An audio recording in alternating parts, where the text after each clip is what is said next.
All right, welcome back to Slide Into Sports, live on 103.1 FM on WVLP Radio.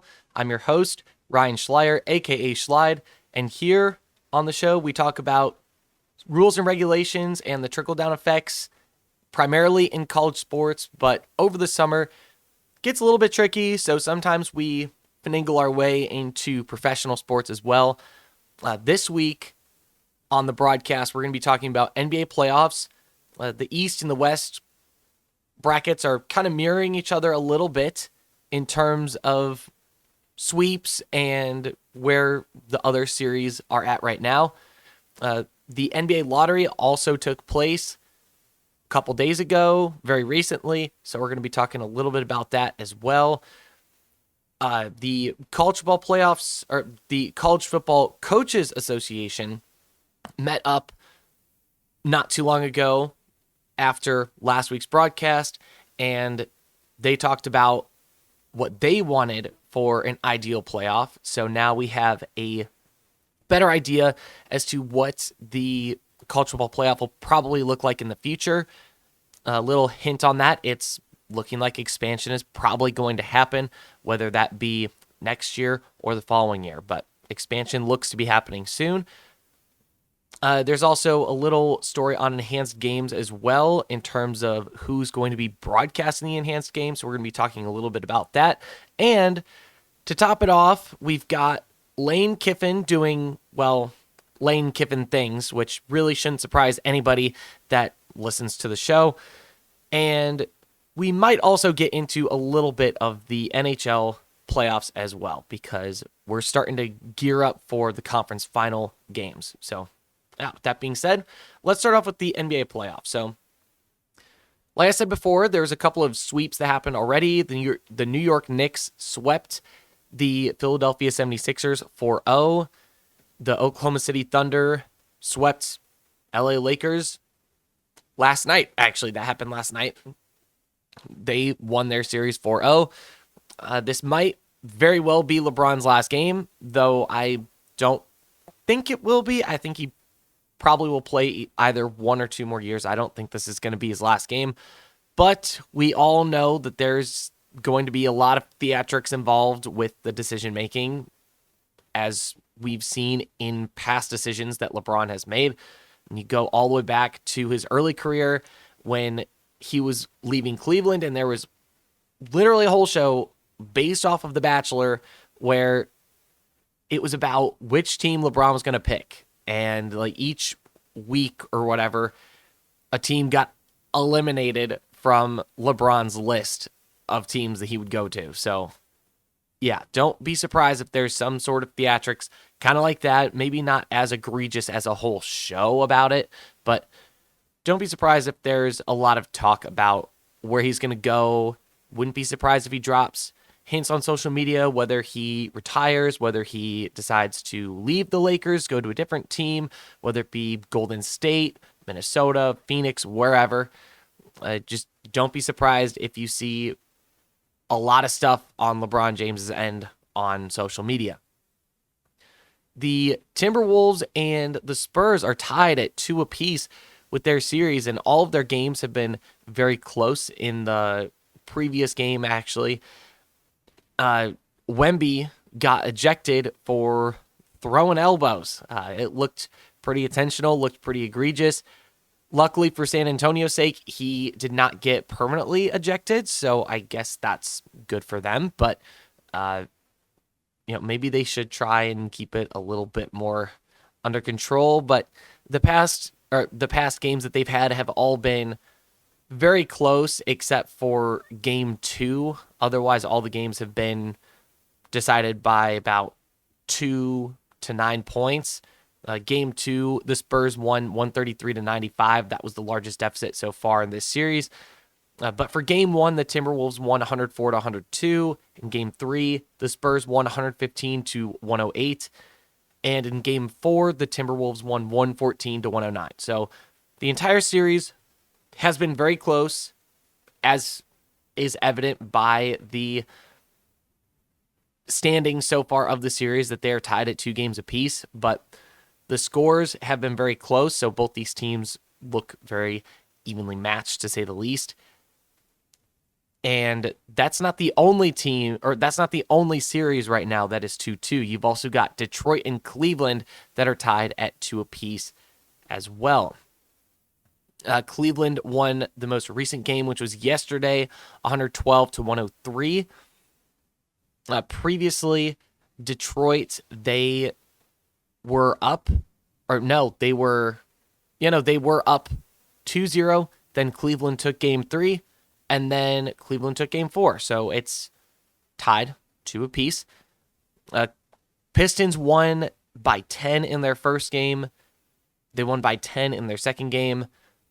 Cleveland, they won by 5. No, they won by 7 in the third game of the series, and then they won by 9 in the fourth game of the series. So both teams have won against each other by around 10 points, a little more, a little less, give or take, but very close series by both these two teams as well.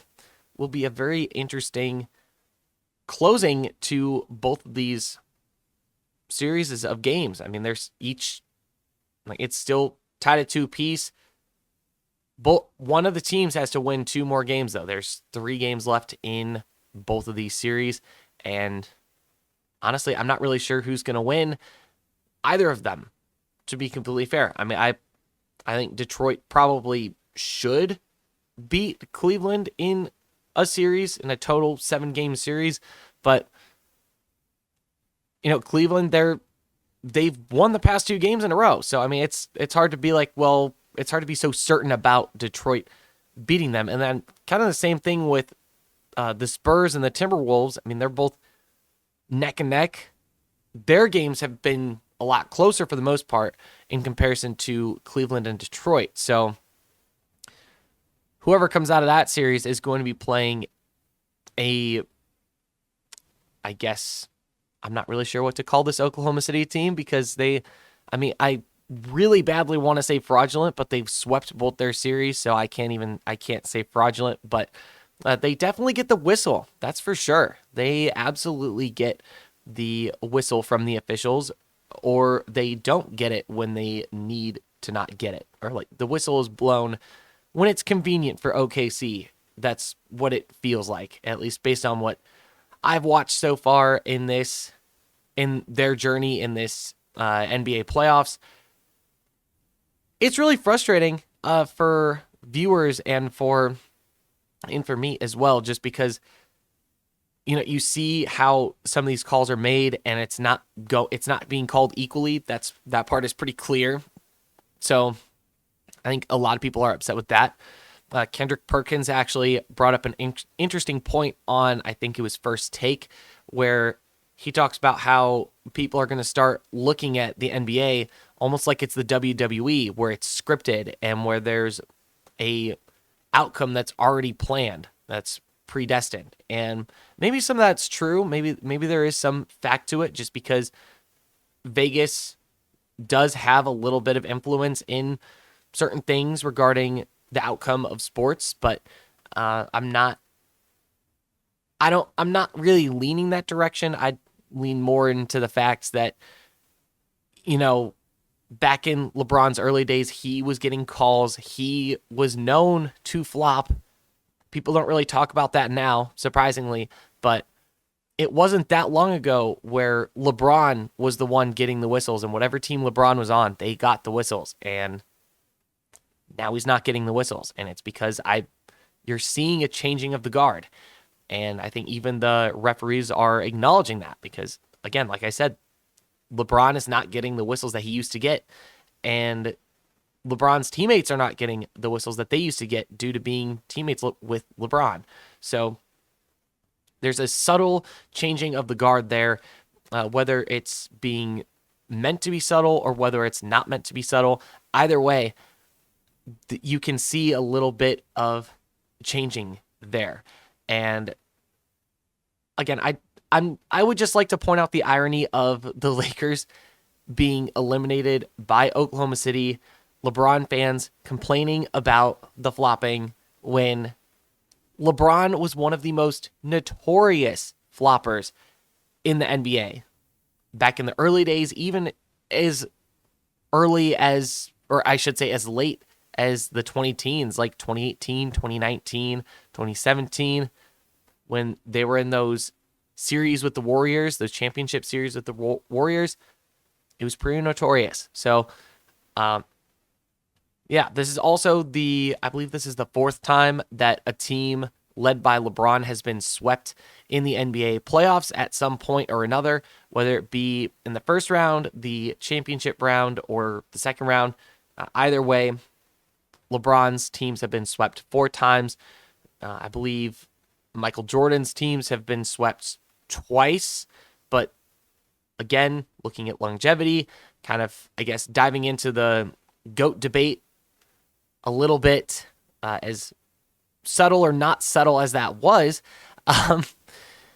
just kind of diving into this debate here. Lots of people bring up the point of longevity, that LeBron was in the league a lot longer than Michael Jordan was in the league, and that leaves more opportunity for sweeps, at least in the case of LeBron, for sweeps to happen against him. And that's entirely true. But that also means that he had more time to get more championships than MJ. He had more opportunities at a NBA national championship or national championship victory than MJ did. And MJ still has more national titles in the NBA. So, yeah, I don't know. It's a whole thing. It's very tricky, but it really just depends on how you look at it, I guess. But right now, my prediction last week is still standing pretty good.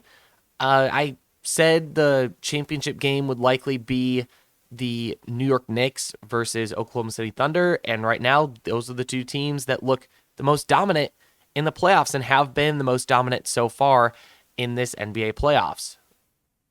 You could argue the San Antonio Spurs have been just as dominant because they did beat Portland 4-1 game-wise. They won 4 games over Portland's 1. Pretty dominant performance by San Antonio, but right now they're in a deadlock right now with the Timberwolves. So I think San Antonio, probably the third most dominant team in the playoffs. They could upset Oklahoma City. They have beaten Oklahoma City before this year, so it's not unreasonable to think that San Antonio could at least give Oklahoma City a challenge, but they've got to get past Minnesota first, and it's tied 2-2, so they might not even get past Minnesota. I will say a series between Minnesota and Oklahoma City would be pretty interesting just because of the athleticism of Minnesota and Anthony Edwards, and Oklahoma City being as deep as they are, and also maybe just as athletic, if not just slightly less athletic.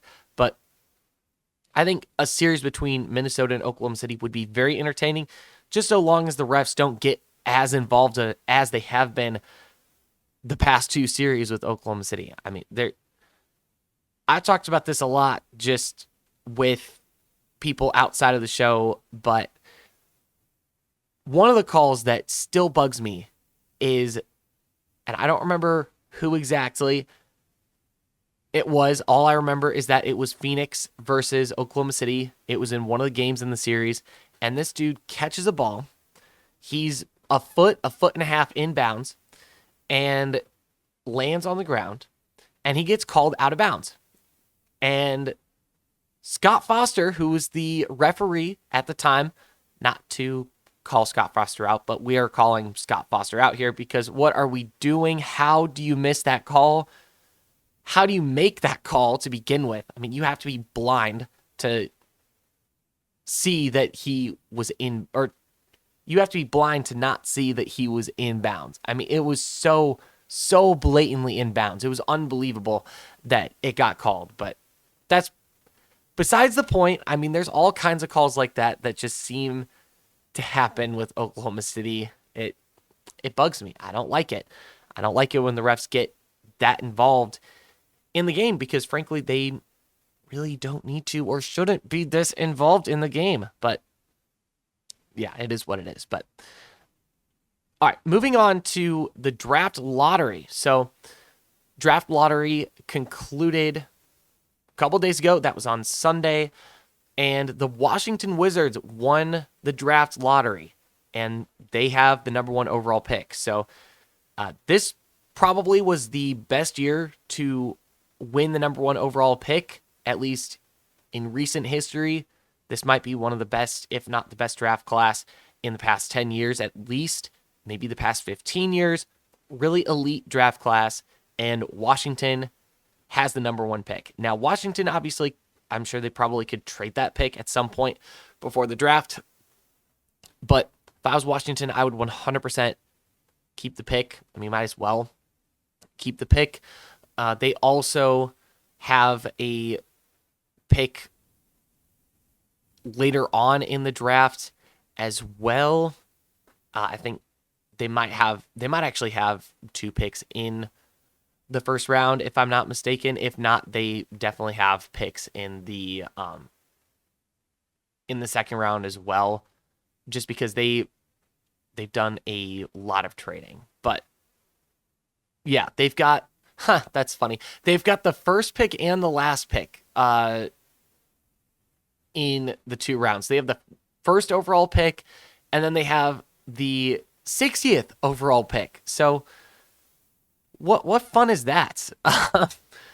But yeah, I think Washington also has the 51st pick as well. That's my mistake. I totally misread the graph, but Washington, they have 3 picks in the first 2 rounds. They've got the number 1, number 51, number 60. So again, there is still some promise with Washington maybe stealing some people towards the bottom of the second round in the 51st and 60th. They could always trade up if a team maybe is unsure of what they want to do.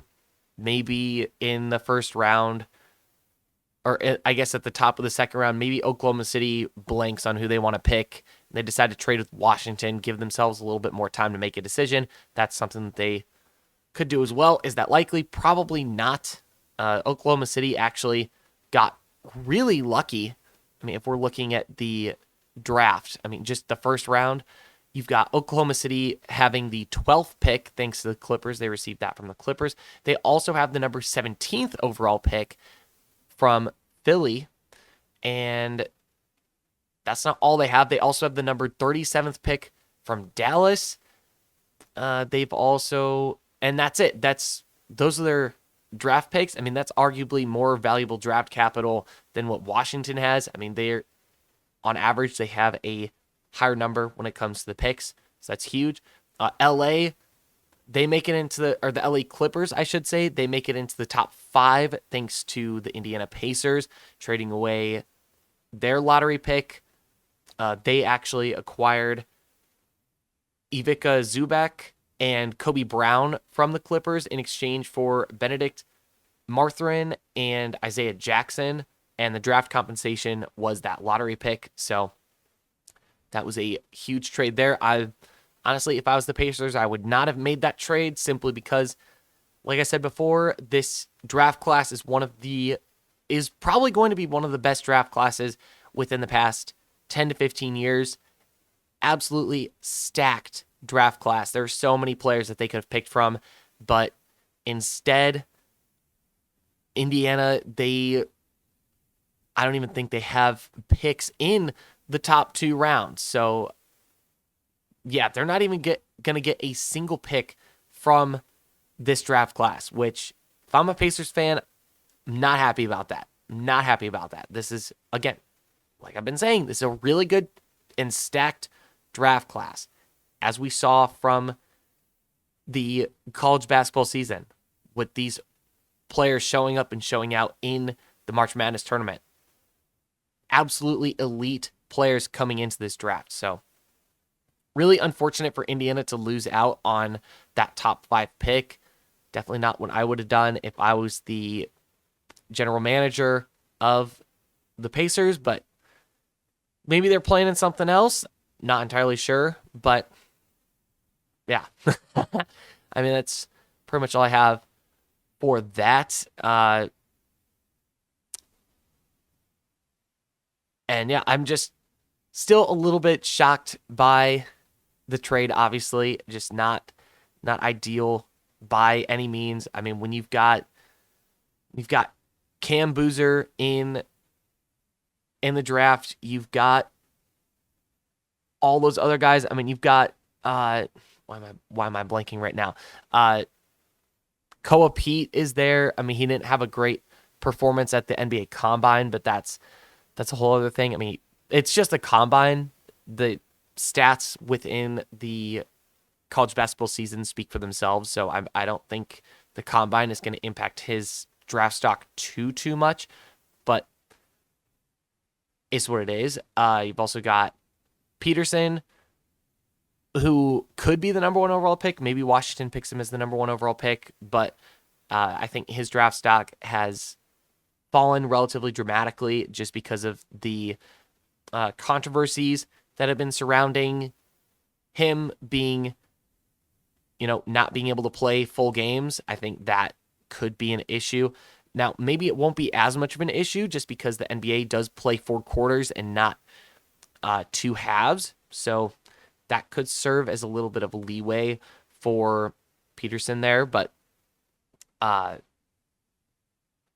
that's a whole other thing there. But yeah, just a lot of elite players that are entering this draft, and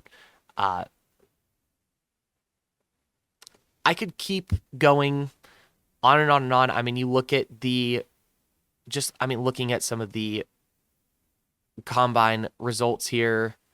When you've got Darius Akov Jr., Amari Allen, Nate Emet, Toby Awaka from Arizona, Flory Badinga, Tyler Billodale, John Blackwell, Kylan Boswell, Nick Boyd, Jaden Bradley, Malik Brown, Mikael Brown Jr., Cameron Carr, Ryan Conwell, Jeremy Fears Jr. is entering the draft too. I mean, I think he is probably going to end up being a steal personally.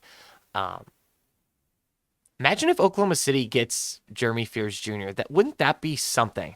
I mean, just because people have been talking about one of the big stories last year was just the way Jeremy Fears Jr. played, where he would kick people in the nuts and try to draw contact, kind of like what Oklahoma City does. And so I guess he would fit into that culture well, arguably. Again, that would be really, really funny. But yeah. Yeah, Darren Peterson, Terrace Reed Jr., Billy Richmond III, Braden Smith. I'm not sure where he's going to fall, if he's even going to make it into the first 2 rounds simply because of his size. He is 5'10" and a quarter. That could be something they hold against him, but he is a great ball distributor, so maybe I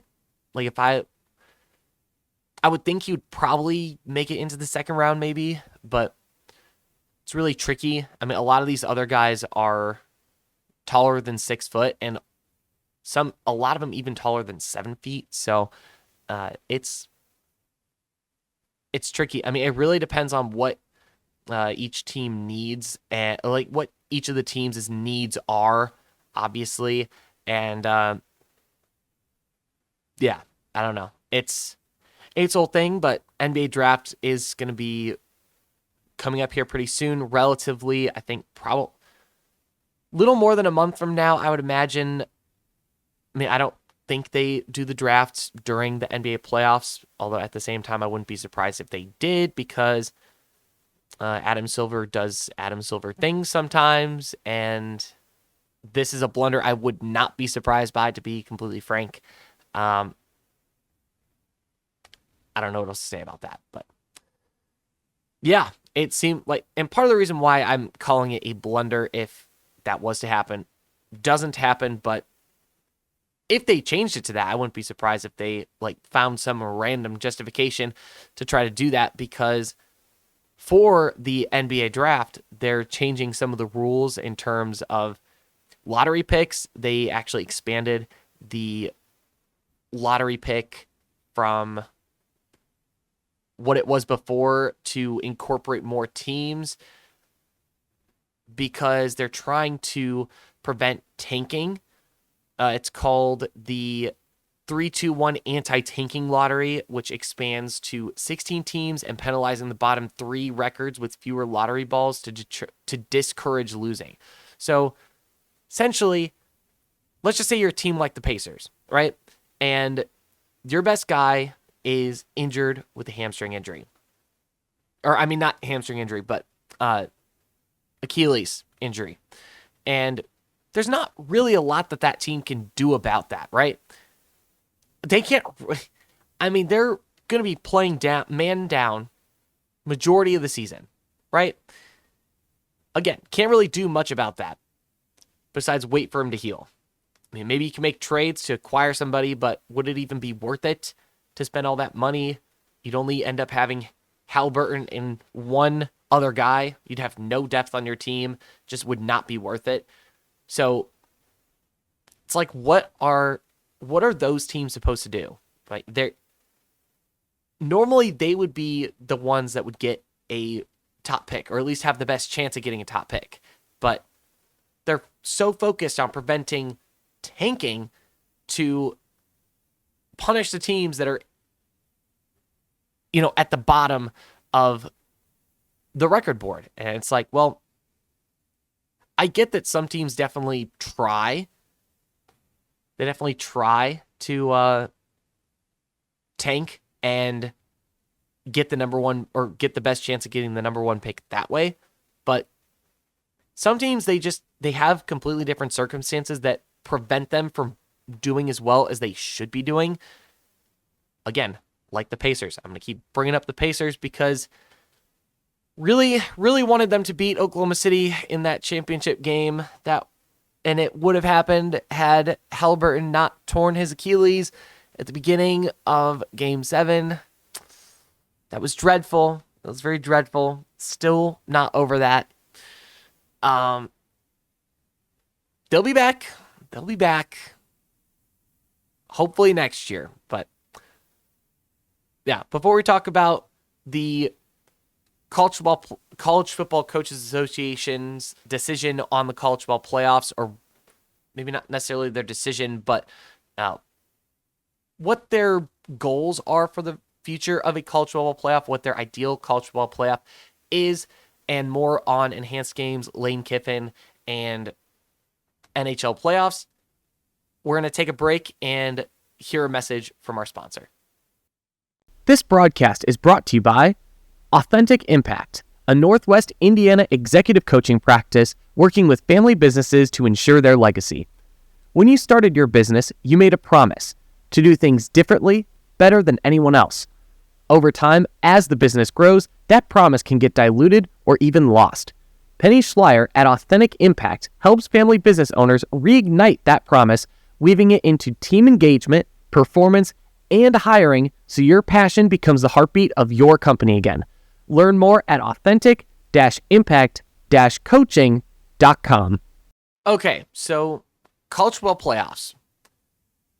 Last time we talked about the college football playoffs, we talked about a 24-team playoff expansion as a possibility, as well as a 16-team playoff as an expansion possibility as well. The SEC and the commissioner stated that they wanted a 16-team playoff. Big Ten wanted a 24-team playoff. The Big Ten was able to get the ACC and Big 12 commissioners on their side. If I'm not mistaken, they also have the Notre Dame commissioner on their side as well. So a lot of the commissioners are on the Big Ten side, at least when it comes to expanding to a 24-team playoff. The Big Ten also has the networks on their side as well, because the networks want to expand the college football playoffs in order to get more money, because you can't go wrong. Like, they make so much money from postseason college football games. Now, for the 24-team playoff, when the coaches of the AFCA gathered. Here is the full proposal that they came up with, or at least here's the main points that they came up with in their meeting. The first one is eliminating conference championship games, which would allow for a 2014 playoff. So eliminating conference championship games, that opens up another week where you could fit games in. So instead of waiting until, I believe it's the second or third week of December when the first game of the college football playoffs would be, I'm pretty sure it's the third weekend when it normally is, but it would open up a larger timeline to actually handle a 2014 playoff. This is also a no-brainer even for a 16-team playoff if that ultimately is what ends up happening. But right now it's looking like a 2014 playoff. Now, the reason why I'm really leaning into this 2014 playoff narrative here, or at least in terms of it being likely to happen next year or the following year, is because the AFCA, the American Football College, or American Football Coaches Association for college football, those coaches are made up of teams from all conferences, including the SEC, and it was stated that even SEC coaches voted in favor of this proposal for a 2014 playoff. So the vice around the SEC wanting a 16-team playoff is kind of loosening a little bit because you've got a little bit of division within the SEC on wanting a 2014 playoff. Like, it's a little bit fractured right now. Like, at least the want is a little bit fractured between teams within the SEC. Some want a 16, some want a 24. It's not all teams uniting behind their conference. Perhaps like the Big 12 and ACC. They're 100% on board with a 2014 playoff. I don't think that should really surprise anybody because a 2014 playoff would fit the best interests of the ACC and Big 12. Big 10, I feel like a little bit less so. I wouldn't be surprised if there's a little bit of division within the Big 10, simply because you have some teams like Ohio State, Oregon, even Indiana now, arguably, where they are consistently in, or they're going to be consistently in the top 15 for however many years to come. Ohio State and Oregon especially have been in the top 15 for years now, consistently. Top 20 max. Like they've been in that picture for so long. They've been up there for so long. So the worry that people have is that teams like Oregon and Ohio State won't have to try in the regular season, and that it would dilute the regular season and make it meaningless or not as meaningful. The other fear is that it would dilute the bowl season or bowl system even more than it already is, possibly making it obsolete. That's also something that wouldn't really be too surprising.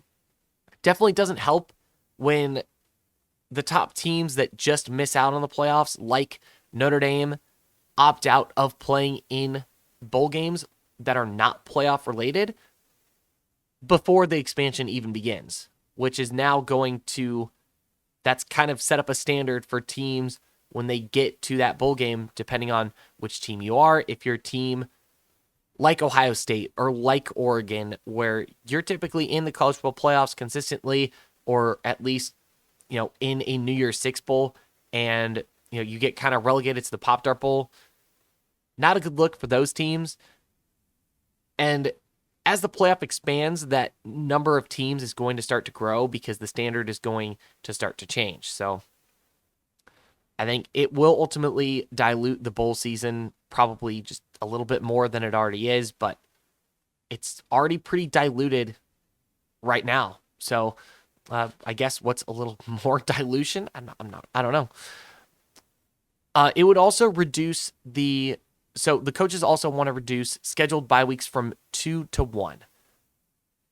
Now, this is kind of a no-brainer.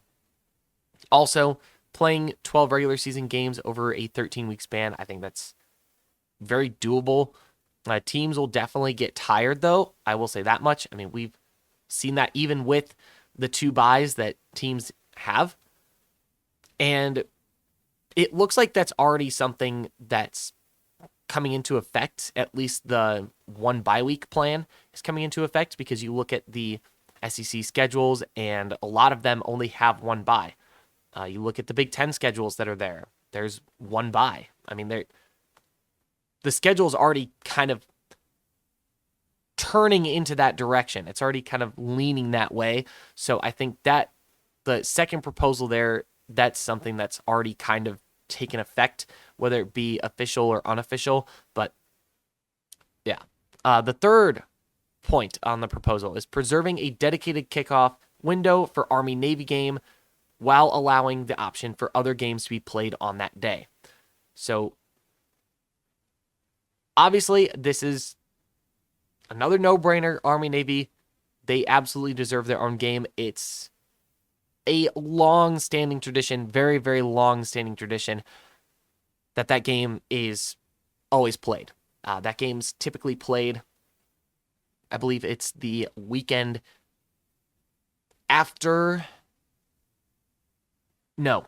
I think it might be the weekend before the conference championship weekend, the weekend after Thanksgiving weekend, where you see all the rivalry games play. I think Army-Navy has their own game set up after that. Like, a whole day is allotted only to them. This essentially, or at least this proposal essentially, would allow for Army-Navy game to have their own window to play, but other games would be allowed to play on the same day. So let's just say Army-Navy gets the 3:30 window on Saturday of when conference championship weekend is, or when it normally would be. So let's just say the Army-Navy game gets pushed back an extra weekend or moved back an extra weekend or whatever, and it's played at 3:30. Other games would be able to be played after the Army-Navy game is over on that same day, on that same Saturday. I mean, since it's a 3:30 slot, one game could maybe be played before the Army-Navy game. But I think, again, that's just kind of a no-brainer to have the Army-Navy game have its own time slot. At the very least, its own time slot. And the final main point on the proposal was reduce the minimum number of days between games to no fewer than 6. And this might actually be my favorite one, because one of the big points of discussion with the college football playoff, at least going into this year or going into now next year, was the amount of time in between the games and the fact that the playoffs would now end at the end of January, even with the 12-team playoffs. So the playoffs haven't even expanded past 12 for next year, but the date for when they would end is a week later than what this year's was, or what this past year's was. So I think only allowing a minimum of 6 days in between each college football playoff game, I think would actually be really huge. I think, if I'm not mistaken, there is a week and a half between several of the bowl games in this coming year's playoff. So I think this is something that all the college football coaches this is definitely something that all the college football coaches agreed on in this proposal for sure. I think that was probably the most agreed upon thing, or at least if I was a college football coach, that would be the one thing that I would 100% agree on. I'd say the second thing would be the Army-Navy game. I think all the college football coaches have immense respect for that game and for those two teams. The second one would be, or the second most agreed upon one, I'd probably say the second one, which is reduced bye weeks from 2 to 1. I think that's reasonable. And then the first one was eliminating, or I guess the last agreed upon thing would be eliminating conference championship games, which would allow for a 2014 playoff. I think some schools like conference championship games. I mean, if you're a school, like Indiana, for example, we won the Big Ten last year, or at least the Big Ten championship game last year. It was the first time in school history that Indiana won the Big Ten championship game. If conference championships are not a thing, those games are not a thing, then teams like Indiana do not have a chance to win the conference championship game if they don't exist. So there's got to be some other way to come up with a regular season conference champion. I'm not entirely sure how they're going to do that, especially with the Power Four conferences, just because of how much it's expanded, because of how much the conferences in each of the Power Four have expanded. Each conference has 16 or more teams. It's actually insane. And you play 12 games per year. I think Big Ten has 9 I think every conference now is going to have 9 in-conference games, except the ACC has this weird thing where it's like 8.5. I'm not entirely sure how to best explain it, but because they have 17 teams in their conference, one team gets left out of playing 9 games. They play 8 games instead because of the way it's divided up, or one team plays 10. It's a whole thing, but yeah, ACC has some weird rules right now with their in-conference schedule, as if last year wasn't enough in terms of the weirdness with the ACC conference schedule, because there was like 3 teams that had a tiebreaker. I think it was 4. And somehow Duke, a 7-5 Duke team, ended up not only making it to the ACC Conference Championship game, but winning the ACC Conference Championship game. So, yeah, just really whack, to say the least. That pretty much sums up the ACC right there, if we're being completely honest here. All right, moving on now to the enhanced games. Just a quick little, I guess, announcement for it. Roku was announced as the North American streaming platform for the inaugural enhanced games. So it's going to be on the enhanced games is going to be on May 24th, 9 p.m. Eastern time, 6 p.m. Pacific time.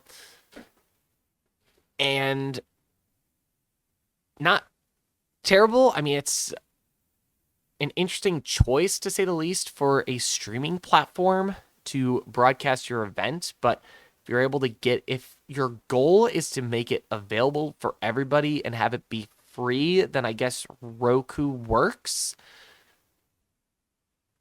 Okay. So hosting the enhanced games broadcast is former NFL player and sports media star Manuel Acho, and it's also going to feature documented longevity expert Brian Johnson as a human enhancement analyst. It's a production twist only the enhanced games can deliver, because, well, one of their main focuses is looking at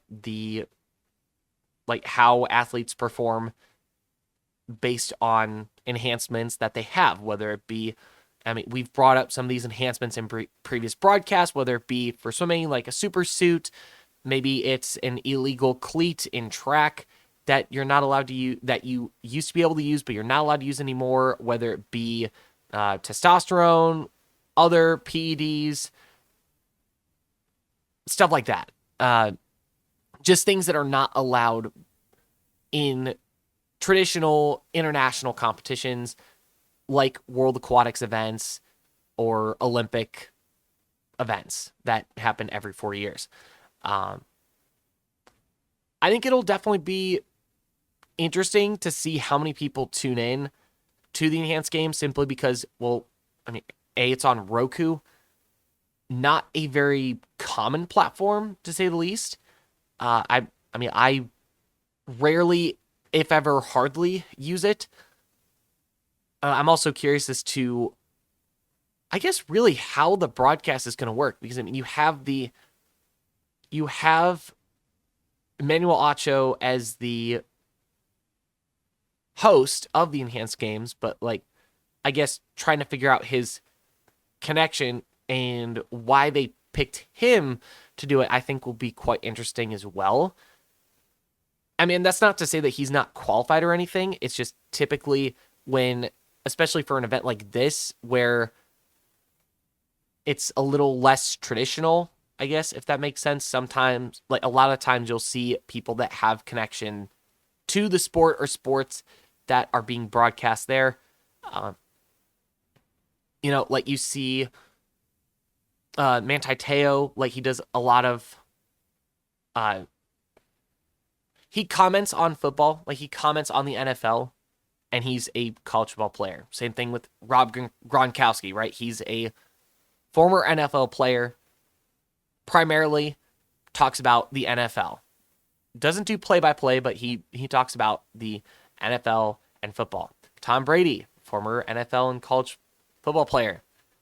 He's a play-by-play commentator for Fox Sports, for the NFL. He commentates on NFL games. So a lot of times or at least when you're picking somebody to host or commentate on things, you normally pick somebody that has some kind of connection, relatability, or expertise. And again, I'm not saying Emmanuel doesn't have any of that. I just don't know what it is. If that makes sense. I want to find out what it is, because then I can kind of figure out the angle of how he's going to host it. I also want to look a little bit more into Brian Johnson, at least because it says he's the human enhancement analyst.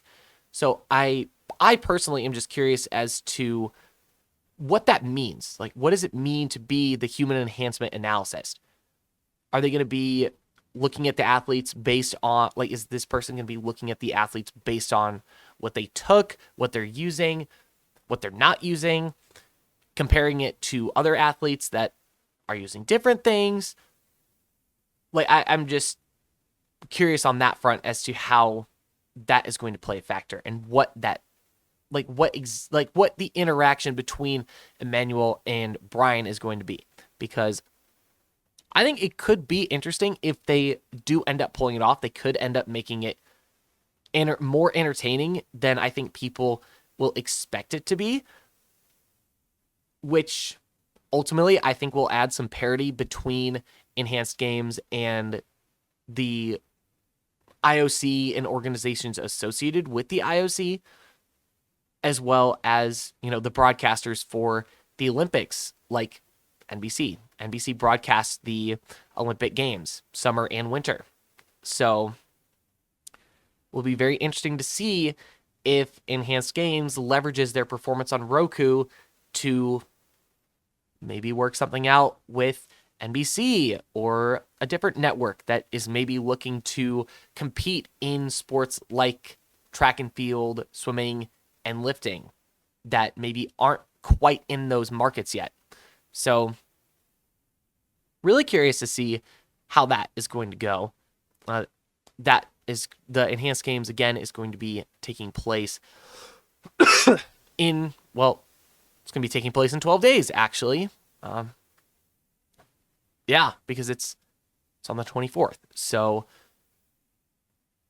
we'll see how it goes. And I know pretty much just as much as you guys do, at least in terms of some of the questions that I'm unsure about. A lot of stuff that I find is just stuff that I generally research and follow, but some of the questions I have are very generic, to say the least, but they're generic but deep at the same time. I don't really know how else to describe the questions, but moving on now, we've got Lane Kiffin doing Lane Kiffin things I don't think anybody is surprised by. So Lane Kiffin recently made some comments about recruiting for Ole Miss versus recruiting for LSU. And one of the things that he brought up, which I think might have been foolish for him to bring up, but one of the things that he brought up was concerns that other people had, or supposedly other people had, in terms of the recruiting at Ole Miss. He talked about how people actively did not want to go there because of their past, because of Ole Miss's past. As a Southern state, that can be a thing, I guess, with the segregation and Jim Crow laws, but it is also 2026. But some people, I think, still, or at least according to Lane Kiffin, still had concerns about Ole Miss and the culture there. And he tried to use that as justification for him leaving. I don't know why he keeps going back to this. I don't know if people just keep asking him. I don't know how many, if people keep asking him, I don't know how many excuses he has to give. He also keeps responding to these questions, and I swear, the answers that he gives to these questions they just get more and more ridiculous every single time. And, he's just asking for the criticism at this point. He is asking for it. He is actively asking for it, whether he knows it or not. I mean, seriously. One of the interactions that he cites, and I'm pulling this off of an ESPN article, but he goes, they would say, "Hey, coach, we really like you, but my grandparents aren't letting me move to Oxford, Mississippi." That doesn't come up when you say Baton Rouge, Louisiana. Parents were sitting here this weekend saying the campus's diversity feels so great, feels like there's no segregation, and we want that for our kid because that's the real world. That's an interaction that he cited. He didn't say who specifically it was. He just said it sounded just like a generic interaction, which implies that it happens multiple times. It hasn't happened just once. It's happened multiple times. He said, or he clarified his remark saying, "I just hope my comment comes across respectful to Ole Miss. There are some things that I'm saying that are factual. They're not shots." But at the same time, this is the same guy who is constantly taking shots on Twitter. So it's like,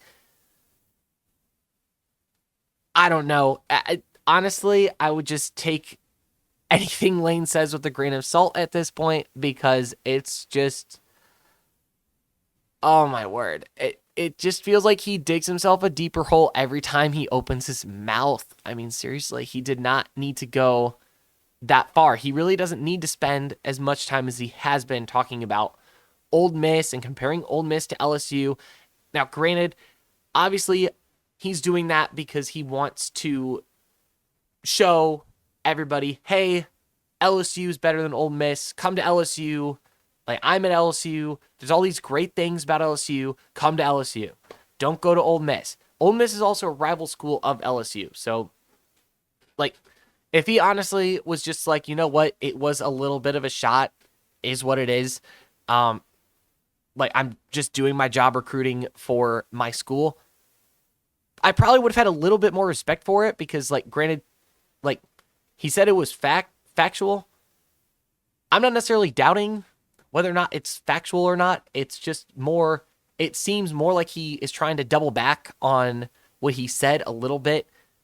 And it's like, if you're going to say something like that, I think you got to kind of stand on it. You got to stand on it with 10 toes down. I don't think you can just, make a bold claim like that and then just walk it back as if, you didn't say that. You're like, I'm just saying. It seems like that's what he's trying to do. And it's like, Lane, just stand on it. You have a rivalry game. Your SEC opener with LSU is against Ole Miss at Ole Miss. If you're going to take shots like that, I think you just got to kind of lean into it. You just got to lean into it. I mean, if anything, you're adding more value for College Game Day to go to that first SEC opener game that you have by creating this feud between you and Ole Miss. Kind of like how, you left Tennessee Tennessee had bad blood. You left the SEC, though, so it wasn't as, like, you left the SEC to the Pac-12, so it wasn't as, I guess, impactful. I mean, Tennessee, obviously, they hated you. They still hate you, but, you know, you're going from an SEC team to not just another SEC team, but an SEC rival. And you guys are playing in the first game of the year. I think I would absolutely feed into that. I would absolutely feed into it if I was Lane Kiffin. It's like, you've already gone this far. You've already taken the shots on Twitter. You've already made subtle jabs in other press conferences leading into the spring game. Like, you know, after the Ole Miss lost to Miami in the national semifinal game, like, you've tried to poach Trinidad Chambliss from Ole Miss. You've tried to poach other players from Ole Miss, and you've tried to do it rather subtly. And it's like, you know, like I said before, you have the SEC opener against Ole Miss. Feed into it. It will make for A+ television. College Game Day will have that games. I'm sure they already have it circled on their schedule calendar, but they would have it like quadruple circled on their calendar. They would cross off every single other game on that list to go to Ole Miss versus LSU. Because A, it's at Ole Miss.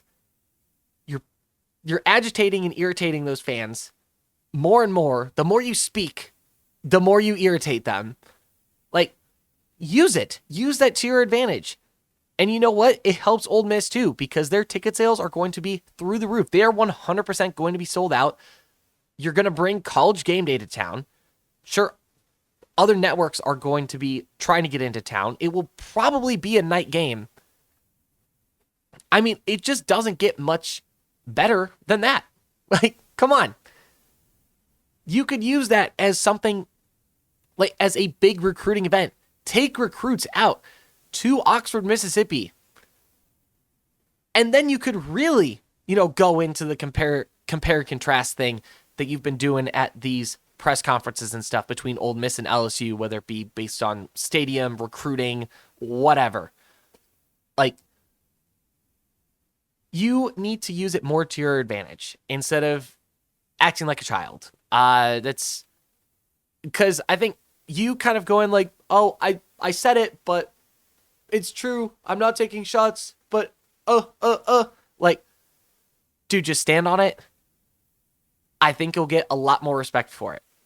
That's all I'm saying. Like, I think get a lot more respect for it. You'll get a lot more value out of it. Just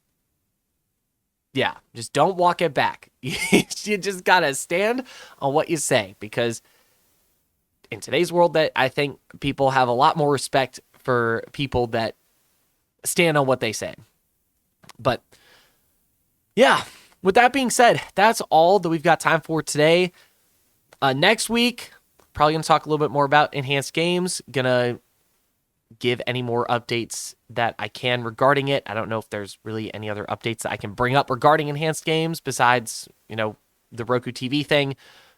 If there's any news on the NBA playoffs, which there definitely will be for sure, we will be talking about that as well. We'll see what the conference finals looks like heading up. I mean, we didn't really have a lot of time to talk about NHL, but for the NHL playoffs, there's only the Carolina Hurricanes so far that are in their conference finals. So just not a lot of new information there regarding who has moved on. And yeah, if there's any more Lane Kiffin drama, I'll probably be talking about that as well. But yeah, if you aren't able to listen today, if you're not able to listen to the rerun on Friday, you can always go to Spotify, Millions.co, Apple Podcasts, YouTube, Patreon, all the podcasting platforms. The show is available there. So if you want to go back and re-listen to the show, if maybe you joined up halfway through, go back to those platforms to do that. I also post on TikTok and Instagram I need to post more on Facebook, but yeah, I'll be doing that soon. But I post some short form content there if you want to see some instant reaction stuff. And with that being said, I'll see you guys on the next one. Slide out.